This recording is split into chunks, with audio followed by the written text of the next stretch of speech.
Well, hello and welcome to FV TV. Another chat with our Grand Master, Most Worshipful Brother Richard Elkington. Hello, Richard. G'day, Ash. Hope you're having a good day. I certainly am. That's why I'm sort of all togged up this afternoon because Where have you been? I've been to a presentation of a cheque by the Freemasons Foundation of Victoria to Gippsland Farmer Relief. Yes. $50,000, and my goodness, that will be well spent. I spent a lot of time there, over nearly 2 hours, talking with the volunteers, having a look at their facilities, having a look at actually what the packages of food and sort of household goods they give to farmers right across Gippsland. Richard, the fires were 12 months ago, but I was looking at my diary, and this time last year, about the time of the March quarterly communication, the quarterly communication couldn't go ahead in its usual way. It had to be a business meeting. That's right. And that was really the starting weeks of COVID. And here we are 12 months later, possibly at the start of the exit, the recovery from COVID. And we have a quarterly communication coming up this Wednesday, but in an abbreviated form. Could you tell us what that format will be? It is an abbreviated form. The format in many ways is not determined by, but it's influenced by the inability to have a large number of members physically present. And so we're having a vote on a notice of motion on Wednesday night, which determines really the communication mechanism for the meeting. Simply put, what is that motion that's going to be put for the members to vote on? It's been moved by Gary Seabourn, that is, that I be given a third term as the Grand Master. And given it's about me, and I won't be present for either the debate or any of the discussion and the moving and seconding of the motion, I won't be present because I'd like to think that that members who support or in fact against the motion can be free to say what it is they believe is in their mind. So I don't want to be present and influence the outcome in any way. Sure. So we've essentially had 12 months of quite unusual circumstances, and hopefully now, as we recover from COVID, I guess the motion looks to give you 2 regular years, which is the normal course for a Grand Master and his team to take. That's correct. Given that the first, it was only 9 months really since the end of June last year, has essentially been face-to-face meeting free. The team that was installed, or proclaimed in fact last June, they'd been working since they started rehearsals in essentially October of 2019 for both lodge installations and the grand installation. And so they haven't really had any opportunity to undertake the ritual and ceremonial work for which they were trained. And so having been really committed themselves to doing this in the second half of 2019, they will then form the 2020, 2021-22 team. Yeah. And the 2020 and the members of the 2020 the next team, which is essentially based Ballarat, Geelong, Warrnambool, sort of the Western District. Because the country teams each have a turn, don't they? They do. So there's some rotates. The Wardens had been selected for that's my second team. The director had been selected for the second team. If my term was not to be extended by another year, it would put in doubt some of those arrangements. So it's actually saying it's actually saying, I'm not putting the argument Gary Sebo is, Yes, but sure. the effect upon me would be I would have a clear second ceremonial term. Yes, sure. That's the impact of that resolution. But it's up to the members. They get to Oh put their yeah, vote at the quarterly communication on Wednesday. It will be broadcast live through streaming centres. So yes, members can go to that streaming centre and cast their vote there. yep, So their vote will determine what the outcome is. absolutely. And I guess in some ways it's a nod of confidence or not in the team and yourself to start and continue the work that you've embarked upon. Yes, I think that's probably how it's seen out there amongst the membership, is that there's a lot of work to be done. Whilst a third term would give me a second ceremonial team, second standalone ceremonial team. The other key factor to remember here is that we embarked upon late last year really a program of reform, of change. Now, this led, first of all, from the board commissioning the ethics centre. In fact, I commissioned the ethics centre review. Yes. Because of the, if you like, the sense within our organisation that all was not well certainly in terms of relationships, in terms of the dysfunction of the board, in terms of our culture and governance. So in view of that, I asked the Ethics Centre to review our organisation with a particular emphasis on sound governance and a culture really which is appropriate to the values and principles and teachings of our organisation. So that's what that was about. So in shorthand, one of the things that you were looking at is better behaviour within our organisation and the way we show our organisation to the world. Absolutely. I think as a group of 7,500 to 8,000 members, we all like to think that what we do is living the principles of the organisation. And when we sometimes fail at that, and we all have our failures, when it starts to become publicly enunciated, publicly talked about, when we indulge ourselves with argument and abuse, whatever, on social media, then that sort of rings alarm bells and says, gee, this is not behaviour which is really inconsistent with the values and principles of our organisation, because we are taught in our teachings, the brotherly love, relief and truth is the sort of fundamentals, but it's about showing examples of tolerance and understanding, of development. And so when we start to see major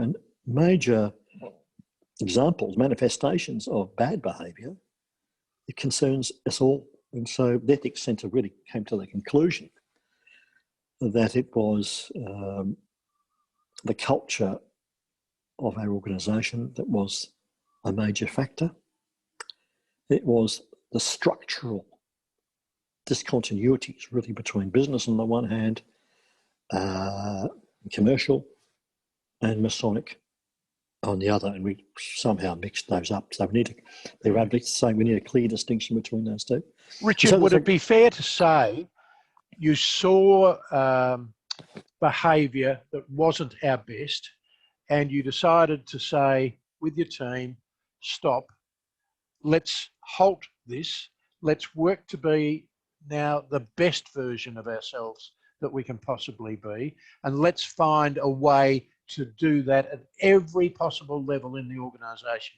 Absolutely correct. This applies to me as much as it applies to the newest entered apprentice in our organisation. And as I've constantly said,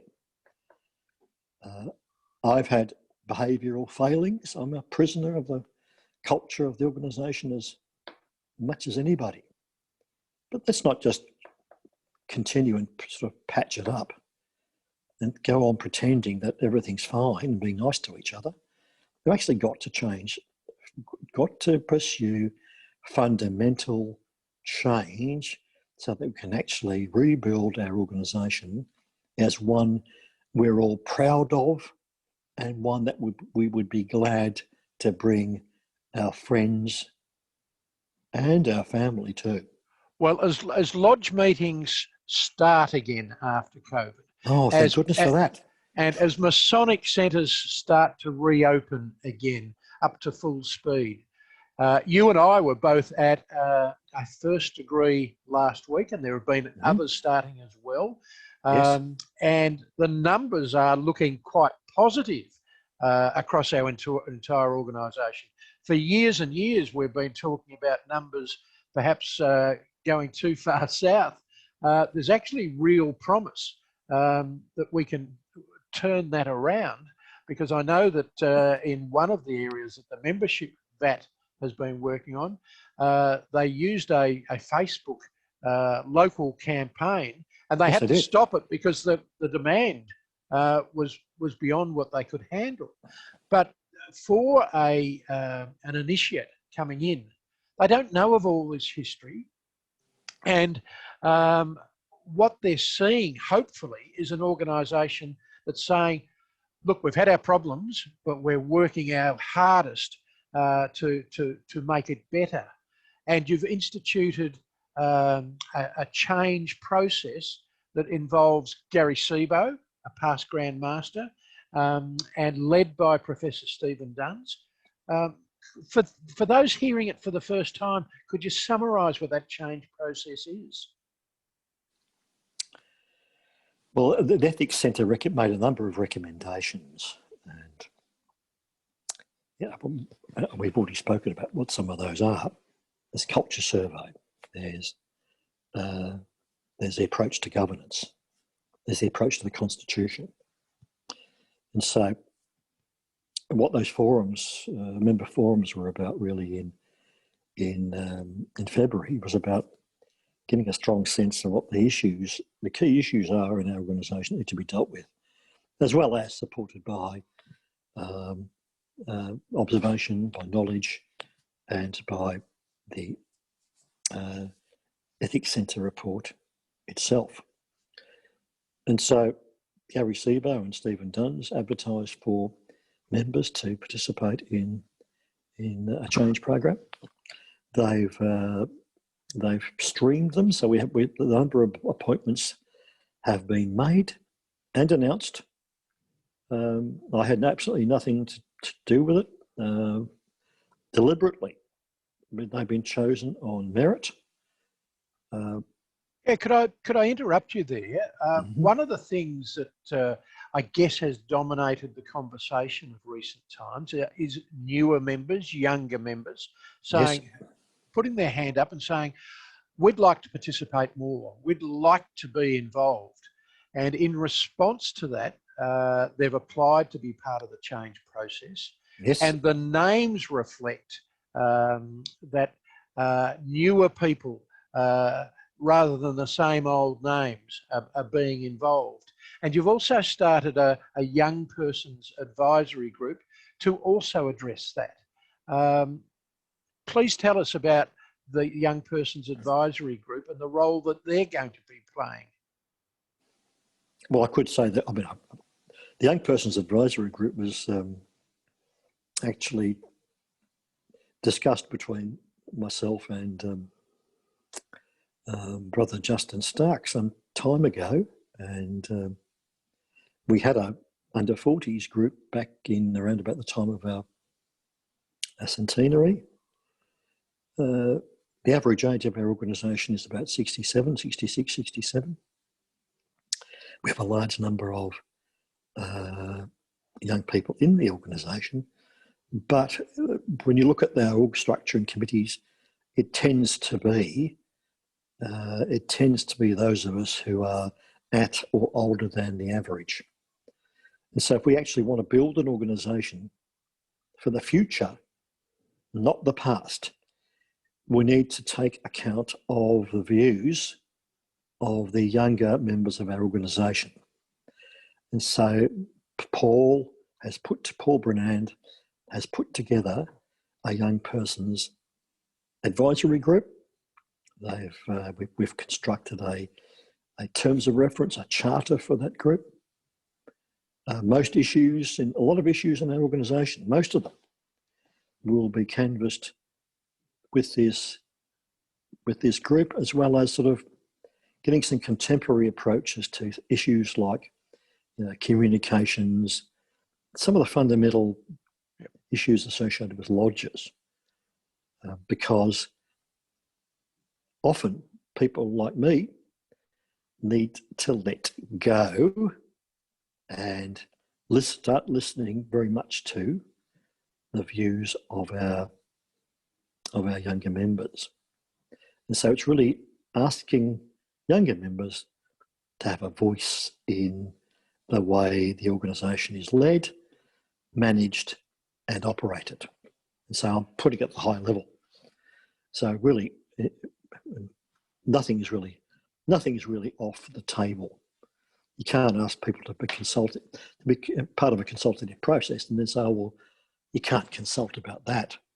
That's off the table. You don't go there. That would be the first put off. So, young person's advisory group. I think when we look at our committees and boards, that's in construction. In constructing them in future, we need to have one eye to the development of new leaders within our organisation. Now, Richard, this has been part of your work when you were president of the Board of General Purposes. Mm-hmm. It's morphed into when you were Deputy Grand Master and now Grand Master. Yep. All these things that you've been saying for some years are now starting, once we're into this COVID recovery situation, of actually becoming reality. Yeah, that's correct, actually, Ash. It's not something I deliberately said, my agenda's the right one, but my agenda has also become the agenda of the organisation. But it's been a very deliberate blueprint along the way. So you've set a structure over some years, yes. not just knee-jerk reactions. No. And I guess one of the things is you've been a proponent, a supporter of constitutional change. And one of the things is that you don't want it to be piecemeal, a little change here, a little change there. You want all the members to be involved in a constitutional convention. Can you give a little bit of an idea of where we're going to head with that? A series of conventions. Yes, you're right. The process of constitutional change is a complex one, but let's try and make this simple. There's obviously a lot of our members out there advocating for specific changes in our constitution because it reflects their interests and their concerns. And so, and one Lodge devotions, and Don Patterson and Alistair Russell in particular have gone to a lot of trouble. They've put in a lot of work, haven't they? A lot of work just creating a constitution from a clean sheet of paper. So there's concerns really about what's the shape and size of our org structure? How do we sort our governance out? So what comes first, the chicken or the egg? Do you actually change the structure without changing the constitution, or is it vice versa? And so clearly we need to be doing something in the short term to encourage debate within our organisation about the process of constitutional change. There's a very great desire, both within the governing board of the organisation and from myself really, about engaging with members really early on the process of constitutional change. So it's likely, in fact, I know we will be announcing at the quarterly communication the date and the arrangements for the first of the constitutional conventions. So Which you're it eager should for be. members to have their say by Oh, way yeah. of vote. You're Yes. eager for members to have their say on what the Constitution's going to be. Yep. You're eager to see members participate and own the decisions about how our organisation is going to look for the rest Yes. of the 21st century. Absolutely. And But let's do it in some sort of integrated way. So this is a process that's not going to be done over a few weeks or a few months. It's an ongoing process that does require time if we're going to do it sensibly. And as you said, the process of changing our organisations, not just something that's happened, since December, it's been going for some years. Yeah. As has the process of culture of changing our constitution. There's work being done historically on that. We have a legal and constitutional committee, which is essentially broadly based, and we know some of the problems with our constitution. About the Ethics Centre said it was basically unreadable, too complicated. We know it's been advocated for years. We remove the regulations from the Constitution and have them in a separate document, and we know silly what the headline issues will be. Yeah. And so when you try and break the complex down into the simple, we can actually get a way forward sooner rather than later to give essentially a degree of assurance, a degree of clarity to our organisation about which direction we're going to head in. Richard, I've got a personal question for you. One of the suggestions... My nickname's Dorothy Dix, by the way. Well, I'll write you a letter, dear Dorothy. One of the changes in the Ethics Centre review, one of the recommendations was that we adopt an attitude of what they call rapprochement. Yep. I guess that's about being nice to each other, about forgetting about past problems, setting them aside. Yes. We can't scrub the facts, but we can say to ourselves, it's up to us about how we treat that from now on. My personal question to you is, do you sense in your gut that that's starting to work? Do you feel as though people are being nicer to each other? Is there less objection for the sake of being objective, of creating an objection? Are we starting to be better versions of Freemasons? I think the answer to that is yes. And what are some of the signals of that? I think we're more attuned to member behaviour. We're starting to call out bad behaviour and say, hey, have you ever thought of an alternative approach to the one you've adopted? Yep. We're starting to see, hey, rather than criticise the work or criticise the lodge for something, why don't we actually support them to achieve what the objectives are? We're starting to see more empowerment of lodges to make their own decisions, so that the big bogeyman of Grand Lodge is not interfering, telling people what to do. We're seeing the Change Management Committee forming a subgroup to look at what reconciliation / rapprochement, what does it look like? And for my part,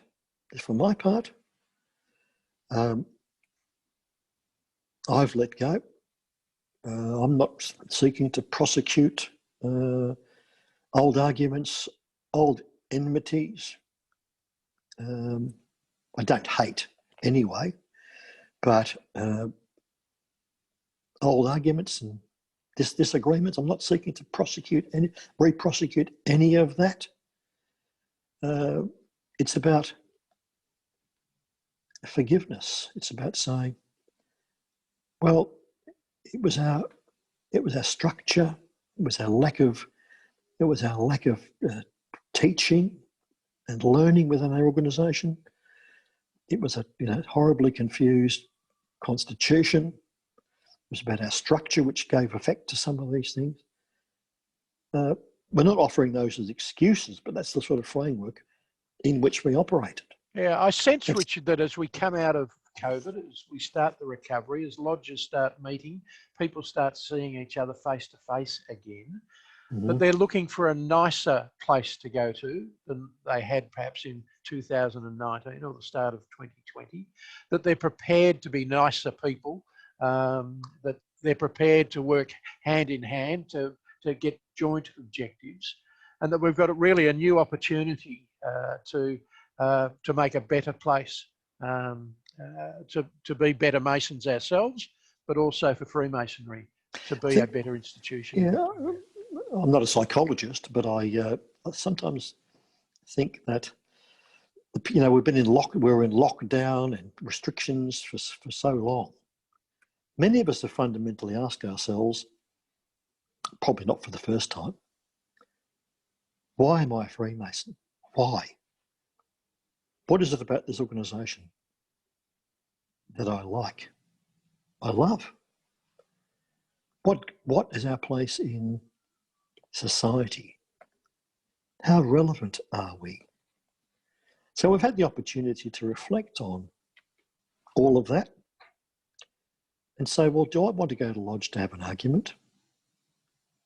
Do I want to go to lodge and, you know, re-prosecute arguments that have been around for years? No, I go to lodge to learn something, to better myself, by learning about myself, by engaging with others. As you said, by being the best version of myself that I possibly can be. That's why we go to lodge. We don't go to lodge for disharmony. We go for harmony. And so we're going to get rid of those the disharmony and enjoying ourselves. We're going to enjoying it.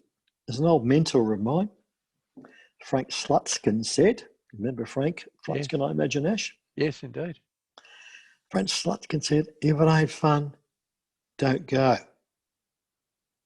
And whilst I'm probably not as black and white as that, if it ain't fun, I wouldn't leave. I'd actually try and find a way to make it fun. Yep. And involves getting in touch with all our members and actually start to call those situations out and resolve them, rather than what we see now is just people just leave. Well, I guess in summing up, Richard, there is so much happening, so much that's positive. Oh, goodness me. At the moment. We've seen videos, Paul Brennan put together a video on what's happening in the membership VAT. There's so much happening there. In fact, Paul spoke at a meeting during the past week, a meeting of the heads of every Masonic order in Victoria. So we're trying to align what we're doing with the mark and the chapter and all other orders, because without the craft, without success in the craft, those other orders are threatened. And so we're trying to get alignment there. So Paul's message is sort of reverberating across Victoria. And then we had Stephen Dunn. Stephen Dunn's put together a video on what the change management process is at the moment. Talked about the forums that have been held to hear the views of members, and is giving a direction of where we're heading with the help of these newly elected groups, these newly appointed groups. The Masonic Education Volunteer Action Team will be, I was going to say cut a video, producing a video in the very near future to talk about a lot of their initiatives, one of which involves re-establishing the History and Heritage Committee and pursuit of a long-term objective of a Masonic Centre of Excellence. I mean, I must admit, maybe I'm easily excited, but I get excited about issues like a Masonic Museum, about a library, about training and development.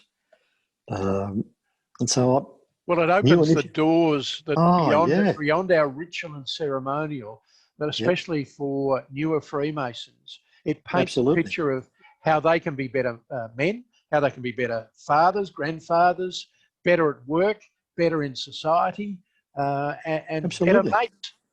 Absolutely. And I understand this is part of a series, which will also include you, Ash, Yep. Talking about all the initiatives that have been taken in the comms and in the comms space. Well, I guess the thing is, it's been as much about morale as it has been information to date. But now we Yep. start the exciting new chapter of talking to Oh, the yeah. community about what Freemasonry is, of reminding them. And Yes. we'll be putting on our best picture for the community. Not only will it enhance our image, but I think it will attract new members like it hasn't before. Yeah, and I think members, I was at a meeting during the week. It wasn't just the one meeting, it was many, but in one particular meeting, there was a really good idea presented to me, and that was, can you give us some help on how to get candidate, what to say? Give us a barbecue card. Yep. Of what to say to prospective new members. Relying on the internet or Facebook-based approaches is one thing. As we all know, I think the best way to get and retain candidates is to have them recruited by existing members. And so... Well, I know our own lodge has voted to have little business cards printed up, and I know we had them decades ago, but every member can have them in their wallet, and it'll just have a 30-second address or 30 seconds of words on the back that tells a summary of what Freemasonry is and why we find it's a good place to be. And I think there's absolutely, members are crying out for that. And I wish I had some.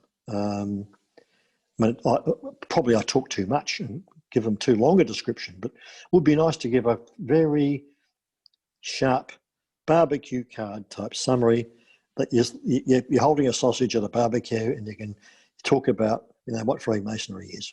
That would be great. So you'll be producing a video about the initiatives there. Yeah, we've got videos coming up from property, from education. Exactly. Yes. But we've got communications, internal, external. Yes. And you spoke about speaking too long. I think we have now, so it's probably a good time to wrap it up. Thank you very much for your time today, Richard. That's a pleasure. Thank you. And I guess the message is for Wednesday is for people to go to a streaming centre or watch the quarterly communication and hear more about some of the exciting things that's happening in Absolutely. It's all positive. Richard, thank you for your time. Thank you. And we'll have another chat with our Grand Master, Richard Elkington, in the time to come. Cheers. Thank you. Bye-bye.